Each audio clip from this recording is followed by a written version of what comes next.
Hello, welcome back to the Soul Current. I'm Lisa. It's so good to have you here. Every week I pull up this map and it lets me see where people are listening from. And I can see from Canada, the US, Australia, Brazil, Japan, Korea, so many other places around the world, which is cool. It's honestly one of my favorite parts of doing this podcast because it helps me understand that this information is landing in the laps of people who need it. So wherever you're joining me from today, thank you. But more importantly, thanks for investing in yourself, because I really do believe conversations like this just have a way of finding you exactly when you need them. Now let's jump right in today. Last week we explored the mind voice, how to hear the mind's voice. And we really talked about how unbelievably incredible your mind is. Constantly analyzing and planning and protecting, anticipating problems, creating solutions, and ultimately trying to keep you safe. It's an incredible part of us. We need it. Your mind's not your enemy. We do not want to silence your mind. It's one of the greatest gifts that we've ever been given. So the problem isn't your mind, okay? The problem is that for most of us, it has become the only voice we've ever learned to recognize. Now, in my opinion, the vast majority of people on this planet move through this lifetime being primarily mind-led. Every decision, every choice, every relationship and opportunity, every challenge, it is filtered through the mind first. And don't get me wrong, the mind, as we've said before, is brilliant, right? But it's also loud and it's urgent and it demands your attention and it wants certainty and it wants guarantees. It wants to know how everything is going to work before you're willing to take the first step. Today, though, I want to introduce you to another voice, a quieter one, a gentler one, and one that in my experience has completely transformed the way I make decisions and the way I navigate my life. Today we are talking about the soul's voice, because I believe something remarkable begins to happen when we stop living a life that's only mind-led and we begin learning how to become soul-led. When that happens, life feels different. It's one of the byproducts of it. It feels different. And it's not because your problems just miraculously disappear. And it's also not because life just suddenly becomes easy. It's because you're no longer building your life around fear. Fear of failing, fear of not being successful, fear of losing. Instead, you're building your life around alignment. Alignment. It's such a wonderful place to be.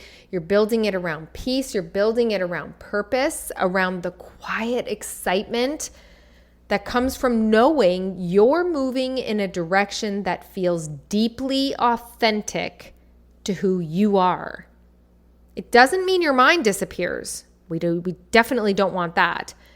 Your mind does not disappear. It just means that your soul finally has a seat at the table.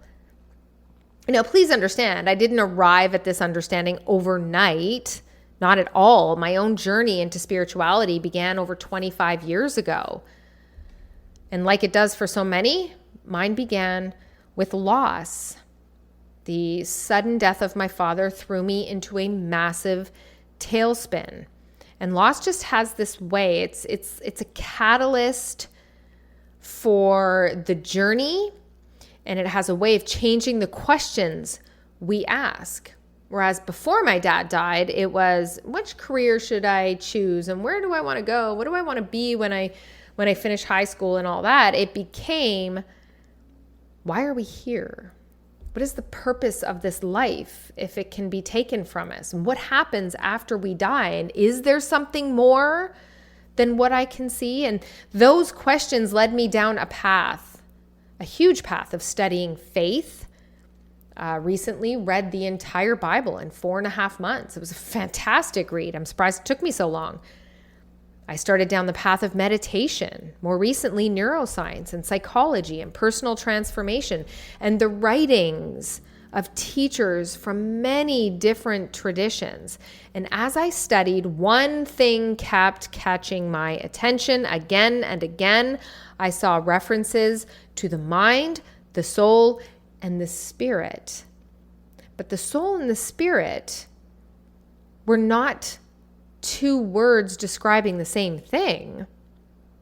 But the soul and the spirit were distinct parts of who we are. So we had the mind, the soul, and the spirit, three distinct parts of every human being. This fascinated me because if those three parts are distinct, then each one of those parts has to have a purpose. And if each one has a purpose, could it be, this was my question, that each one also has its own communication style? Logical question, but that single question eventually became the foundation for everything I would write. My first book, The Stirring, my most recent book, Soul Shift, everything I teach, and ultimately what I now call the Soul Framework. The most empowering realization I've ever had is this: the mind, the soul, and the spirit communicate differently. Each one communicates differently. And once you begin to recognize those voices, your life starts making a whole lot more sense. You just stop wondering, why does this part of me over here want to move forward, take the job, move to the city, get in the relationship, but this part of me over here wants to stay where it's safe? You'll stop assuming you're just confused, and instead you begin to ask a different question, a question you can begin asking today. Who is talking right now? Is it my mind? Is it my soul? Or is it something even deeper trying to get my attention? For the next week, I just want you to observe yourself. I have a feeling you're going to begin noticing things that have always been there. You're like, oh my gosh, that's what that is? That's what that means? You just never had language for any of it before, but you will after today's episode. So if you're ready, let's get going.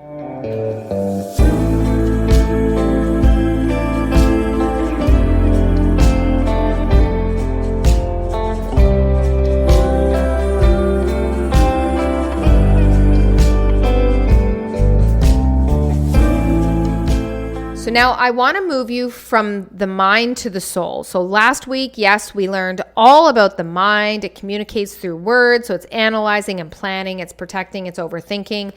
Yes, it's trying to solve problems before they happen. But the obvious question, if the mind is communicating through words, how does the soul communicate? And in my experience, one of the primary ways the soul communicates is through feeling. That was one of the greatest pieces of advice I was ever given. Pay attention to your feelings. Now, let me clarify what I mean by that. I am not talking about the emotions that come after your mind has spent 20 minutes imagining the worst case scenarios. Okay? Your mind plays a part in the creation of emotion when it walks you through a really bad argument that you had the night before with your significant other, and now you're all of a sudden you're just as angry. That's not soul emotion. Okay, so I'm not talking about your mind creating images that you are emotionally responding to. I'm talking about the very first feeling that arrives before your mind begins explaining everything away. So for example, if you're met with an opportunity, or maybe you have a dream for yourself and you envision yourself in that dream or taking the opportunity, what is the feeling you get when you imagine yourself doing the thing? Is it excitement? Is it a flutter? Is it an anticipation? Do you find yourself just automatically smiling? This is your soul speaking to you. Do feel a sense of dull hesitation, a little bit of a pull, like a drop in the middle of your chest? What is it that you feel when you close your eyes and picture yourself doing the thing? That very first feeling that shows up, peace, curiosity, anticipation, it matters. Because before your mind can come in and say, what if I fail? What if no one wants it? What if no one buys it? What if no one likes me? Whatever. Your soul may have just whispered to you, this feels right. The mind usually joins the conversation second. It's the soul that usually speaks first. And for me, that's been one of the biggest shifts in my life. I've learned to put a little more weight on that first feeling before my mind starts building arguments for or against it. Now, that doesn't mean every exciting feeling is automatically your soul. It certainly doesn't mean you stop using your mind. It just means you begin paying attention to something you've probably overlooked for years. You know, the soul doesn't always say yes.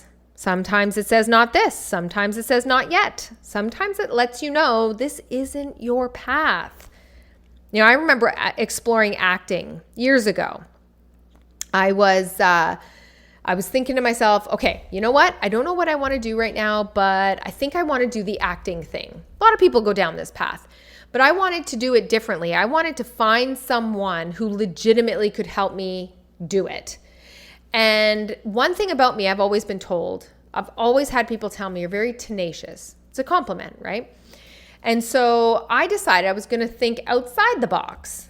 And it just so happens that Joshua Jackson, the actor, Joshua Jackson, his mom owns a home in Vancouver because that's where Joshua Jackson grew up. And she was a retired casting director. Well, right away, I'm like, ooh, this could be my in. So, oh my gosh, I went to work trying to get a hold of this woman. I called multiple places. I emailed multiple places until somehow, and I don't know how, but somehow or another, I came across her home phone number. Like it was like striking gold, really. So I call this woman. Of course, she doesn't answer. It goes to her answering machine. I leave a very nice message, introduce who I am, and I hear nothing. Of course, right? The next week, I call her back. Goes to answering machine. Tell her all about me. Again, I'm not weird. I just really need someone that can, teach me the ropes. Nothing. So I call back a third time. I think this went on 3 or 4 times. I happened to be out one day, the phone rang, my mom picked it up, and my mom has a great conversation with Joshua Jackson's mom. She's like, I would never call anybody back, but her tenacity stuck out. And I was like, okay, this is somebody I should talk to. So lo and behold, I am now inside Joshua Jackson's childhood home, sitting at his childhood dinner table across from his mom, who has now become my acting coach. So by all accounts, I was on my way to what I believe could have been a very successful career if it wasn't for that darn feeling that I wasn't in the right lane. I just didn't want it. I wanted to want it. I wanted to be where my mind was. My mind was like, this is amazing. This is great. Oh my gosh, look at his hockey stick. And it was really cool to be in Joshua Jackson's childhood home, sitting across from his mom, who happens to be my acting coach. Okay, this is amazing. But everything in me was saying, I don't want to do this. It wasn't for me. I tell that story a lot. People think I'm insane. They're like, what? But I just didn't want it. And that was the truth of it. And it was coming from a very deep place within myself. It was something that I should have been more excited to chase. And I wasn't. It wasn't dread. It was just this gentle feeling that something didn't quite fit. It would be many years later that I would recognize what that feeling was. But at the time, I just felt in my head, I justified it as, I just don't want to. It's kind of the way I just don't want to do this. But when I did find broadcasting, I walked into that broadcasting school just a short time later.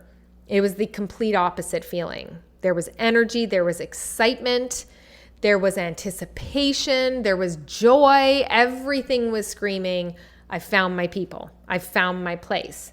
It felt like I'd finally just like stepped into the path that was meant for me. And that's why I believe paying attention to feelings can be so powerful. Not because feelings replace wisdom or even thoughtful decisions, but they become the soul's first whisper, and they should be part of the equation. And by the way, this happens even in the smallest moments.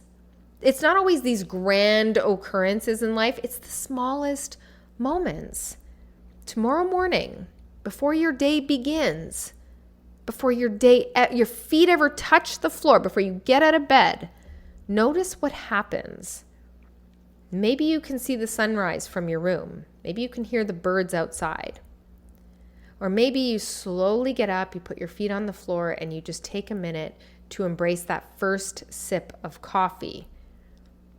Before your mind starts racing through every single thing you have to do, just pause and notice the first feeling that arises when your eyes open. For me, now at this stage, it's gratitude. It's just how it naturally progressed for me and for many others. I look out my bedroom window, I see the mountains catching the first light of the morning, and I just naturally smile. It's so beautiful and peaceful and calm that I haven't even had a thought about the day ahead. And that's become one of the ways I recognize my soul saying, hey, isn't this beautiful? Look at this. It's just a solid, peaceful feeling. Now, a few seconds later, all right, Lisa, time to get moving. Do you want that first cup of coffee before your little one gets up? Or do you want to sit here and enjoy this moment forever and then she gets up and you don't get to enjoy that coffee? Usually goes something like that. And I laugh and then I get up and I start my day. Because that is exactly, by the way, what the mind is supposed to do. It's not doing anything it's not supposed to do. The goal isn't to stop your mind from speaking. The goal is just to simply notice that your soul spoke first. And when you start chalking that up, when you start getting into that routine and you start recognizing, oh my gosh, that was my soul. Oh my gosh, there's my mind. She's right. It does kick in and start rushing me. You start to become better acquainted with yourself, yes, but life starts to unfold differently because once you know something, you can't not know it. And so your decision making starts to change a little bit. So how do you begin the process? Through the simple little things. When I started down this path, the first thing I started to do was pay attention to all the small little details of life. Do I want to go out tonight or do I want to stay in? What do I want to wear today? Do I want the red shirt? Do I want the beige shirt? It really is that simple. Sometimes your soul will speak to you when you're standing in front of your closet trying to decide what you want to wear. And sometimes it speaks while you're deciding what you want to have for dinner. And it sounds simple, right? You're like, really? But that's because we've been conditioned to believe that spirituality only exists in these extraordinary moments. I personally don't believe that. I think the extraordinary actually reveals itself in the ordinary. We just have to pay attention. Anytime you have a decision to make, look at what's in front of you and then wait for the feeling first. That first feeling when you pick up that shirt. That first feeling when you're deciding whether or not you want to go out tonight or stay in. That first feeling when you're deciding this for dinner or this for dinner. You're going to start to get accustomed to the feeling you get when you're making a decision. That's going to help you get better acquainted with the soul's voice. It's the first response that you're after. Maybe you think about calling someone and something inside you says, yeah, do it.